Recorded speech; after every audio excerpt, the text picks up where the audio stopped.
Last night, Loki season 2 had its debut. Now, I've been really of two minds on this because I didn't think Loki season 1 was all that great. I didn't think it was terrible, but I didn't think it was all that great. And that sucks because for me, Loki, played by Tom Hiddleston, is one of my top 3 favorite characters in the MCU. I just love this character and I love the way Tom Hiddleston plays him. And there were certainly elements of Loki season 1 that I thought were quite good. So I actually kind of started getting excited for Loki season 2. Well, it debuted last night. I was really nervous. Marvel's Disney Plus stuff has been very, to put it kindly, hit and miss. And we're coming off of a real weakness in Marvel's Secret Invasion.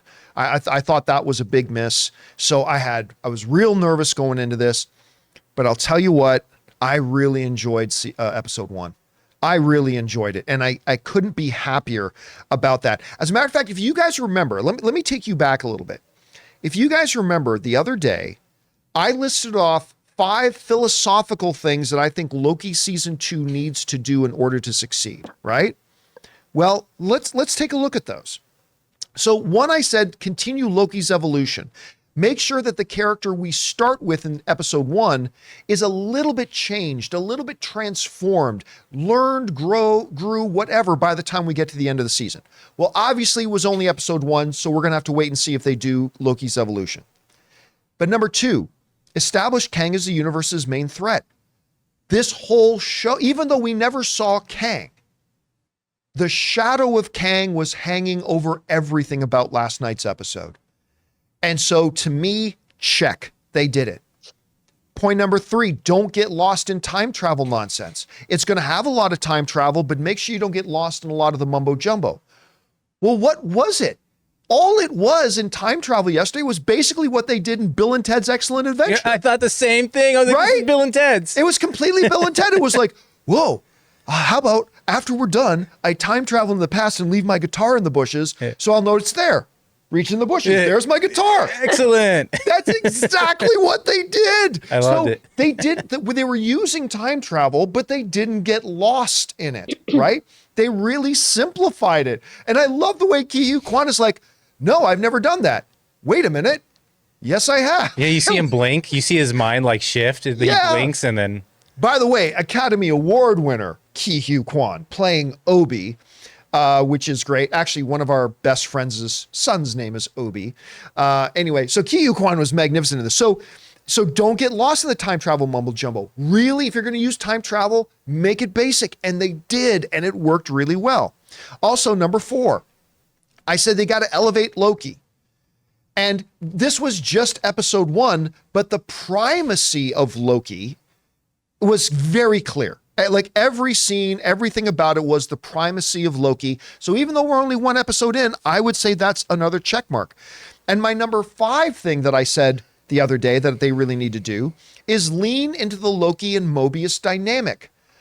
A good chunk of this episode, whether it was, at the loom or whether it was in the elevators or whether it was in the hallways, we got heavy doses of Mobius and Loki together and their interaction and the dynamic. So granted, we have to wait till the end of the season to see if they're able to do point 1, which is continue Loki's evolution. But if you look at these 5 points again, number 1, continue his evolution. We'll see. Number 2, check. Establish Kang as the main threat. Number 3, don't get lost in time travel nonsense. Check. Number 4, elevate Loki. Check. Number 5, lean into the Loki Mobius dynamic. Check. They checked all the boxes. And by the end of it, I was smiling. I had a good time. It does feel like, I'm going to admit this, it does feel like it's going to be a very rushed season because we're already like 15% of the way through the entire season. And not a lot was actually accomplished when you really think about it. We haven't even seen Thrawn yet. We haven't even seen Thrawn. Where's Thrawn? But I got to tell you, as a first episode, as somebody who was kind of nervous going into it, as somebody who's been very dissatisfied with a lot of the Marvel offerings on Disney Plus of late, I got to say I walked away, and it's only the first episode, but I got to say I walked away from the first episode with a pretty big smile on my face.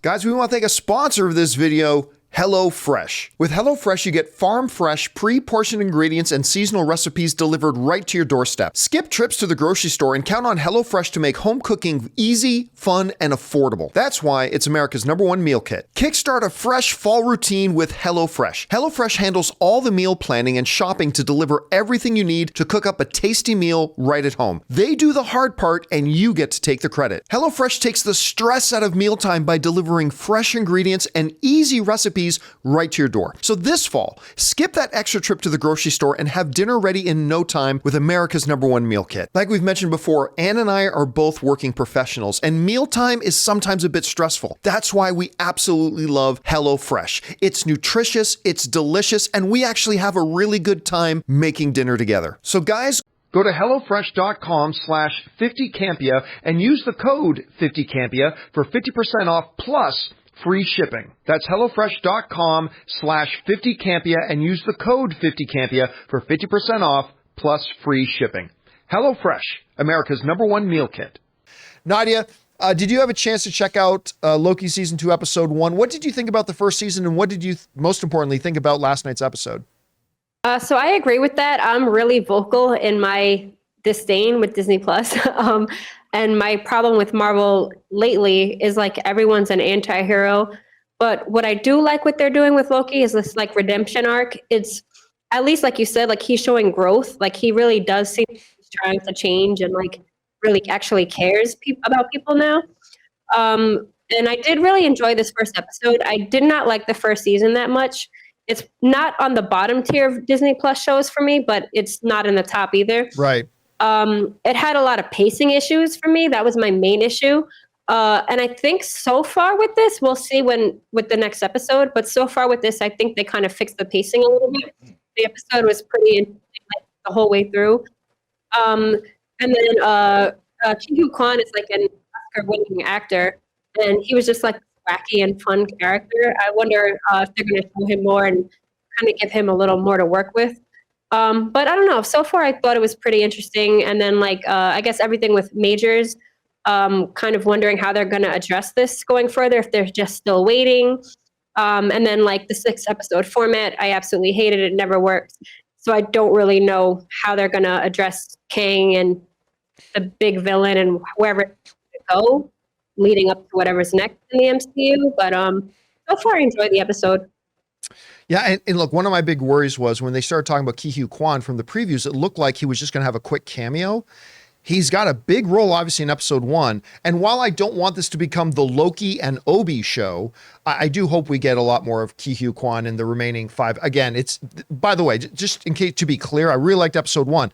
Disney, your 6-episode format is fucking bullshit. Will you stop this nonsense, please, and get to real length seasons? Anyway, that being said, I do think episode 1 got us off to a really good start, and I quite enjoyed it. I hope they're able to carry on that momentum into the next few weeks. Oh, one more thing. Can I say one more thing? Yeah. I thought the time slipping was amazing. Because typically great. I am not impressed with their visuals lately. They did a great job on the time slipping. It looked painful. Yeah, it did. Yeah. It freaked me out every time it happened. Well, I love that conversation in the elevator. It's like you're being born and dying at the same time. It's awful. Oh, it was great too when they were in the elevator talking, and it goes, "Didn't it look gross?" Yeah. And all of a sudden you realize there was this other girl. So that's one thing. It's a return to that classic Marvel comedic hits, but not being silly or outrageous.